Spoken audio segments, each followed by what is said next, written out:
Assalamualaikum warahmatullahi wabarakatuh. Kembali lagi bersama gue Sandi dan selamat datang di School Ranger, channelnya Ranger Pendidikan. Buat teman-teman semua yang baru mampir di channel School Ranger, kalian harus tahu bahwa channel ini berisikan podcast yang akan mengangkat topik dan tema-tema yang berhubungan dengan dunia pendidikan. Dan di channel ini juga ada segmen yang bernama Kikir, Kisah-Kisah Ranger, di mana kalian akan mendengarkan kisah nyata dan tragedi-tragedi yang terjadi di dunia pendidikan dan menimpa para ranger pendidikan. Sebelumnya, klik tombol subscribe dan aktifkan loncengnya untuk mendukung channel School Ranger untuk terus berkarya dan mengangkat tema-tema dalam dunia pendidikan. Oke, gak usah lirik kanan, gak usah lirik kiri. Siapkan buku catatan kalian untuk mencatat nilai dan hikmah yang bisa kalian dapat dari kisah yang akan dibawakan kali ini. Episode perdana kali ini, gue akan mencoba menceritakan tragedi yang merenggut 54 korban jiwa. Dan tragedi ini terjadi di daerah Python. Kalian pasti sudah tahu. Ya, tragedi ini bernama Tragedi Python. Sebelum masuk ke inti cerita, kami segenap tim School Ranger ingin mengucapkan turut berduka cita dan berbelasungkawa atas tragedi yang menimpa teman-teman semua. Semoga para korban diberikan tempat yang terbaik di sisinya, dan keluarga, kerabat, serta teman-teman korban diberikan kekuatan dan ketabahan. Amin, amin ya robbal alamin. Tragedi ini berawal dari siswa-siswi SMK Yapemda 1 Sleman yang ingin mengadakan study tour ke Pulau Dewata, Bali. Peserta study tour pada kala itu berjumlah 150 orang yang terbagi ke dalam 3 bus. Bus nomor 1, nomor 2, dan nomor 3. Dan di setiap bus terdapat 3 guru pendamping dan 1 pemandu wisata. Perjalanan menuju Pulau Bali pun dimulai. Di pertengahan perjalanan, bus nomor 3 mengalami beberapa kendala, seperti pecah kaca dan juga tersangkut kabel listrik, yang membuat bus nomor 3 harus tertinggal di belakang dari bus nomor 1 dan bus nomor 2. Alhamdulillahnya tidak berlangsung lama, bus nomor 1, nomor 2, nomor 3 pun berhasil sampai di pelabuhan penyeberangan Ketapang dan mereka berhasil menyeberangi Selat Bali dengan menggunakan kapal feri. Sesampainya di Pulau Bali, study tour pun dimulai. Mereka mengunjungi tempat-tempat wisata yang ada di Bali dan juga mengunjungi tempat-tempat yang sudah ada di rundown dari study tour yang mereka laksanakan. Setelah acara terakhir yaitu tanggal 8 Oktober 2003, akhirnya mereka bertolak kembali ke Pelabuhan Gilimanuk untuk menyeberangi Selat Bali dan sampai di Pulau Jawa. Perjalanan menuju Pelabuhan Gilimanuk pun terkendala oleh bus nomor 3 yang mengalami pecah kaca untuk yang kedua kalinya, yang membuat bus nomor 1 harus menemani bus nomor 3 dan bus nomor 2 berjalan terlebih dahulu. Perbaikan kaca pun tidak berlangsung lama. Bus nomor 1 dan nomor 3 akhirnya dapat menyusul bus nomor 2 dan mereka sampai di Pelabuhan Gilimanuk dan berhasil menyeberangi Selat Bali kembali dengan selamat dan sampai di Pulau Jawa. Ketika sampai di Pulau Jawa, urutan iring-iringan bus ini sedikit berbeda, di mana bus nomor 3 berada di tengah dan bus nomor 1 berada di depan, bus nomor 2 berada di belakang. Dengan tujuan agar jika bus nomor 3 mengalami kendala kembali, bus nomor 1 dan bus nomor 2 bisa tahu dan menemani bus nomor 3 untuk memperbaiki kendala yang dihadapi. Iring-iringan 3 bus ini berjalan dengan lancar menuju SMK Yapemda 1 Sleman.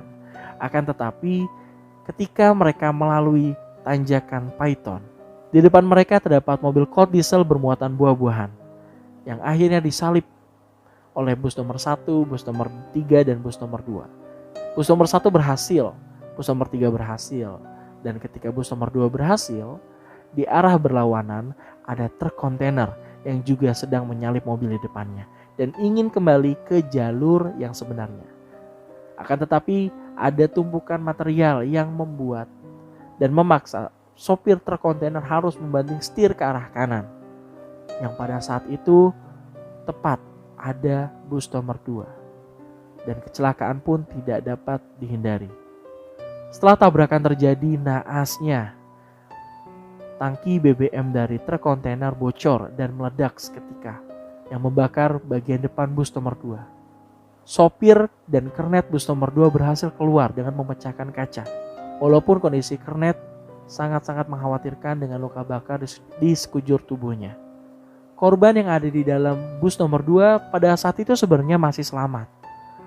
Orang-orang sekitar pun ingin membantu untuk para korban bisa keluar dari bus nomor 2. Karena api yang sudah mulai membakar di bagian depan bus nomor 2, para korban berlari ke arah belakang untuk membuka pintu belakang. Akan tetapi pintunya macet dan tidak dapat dibuka.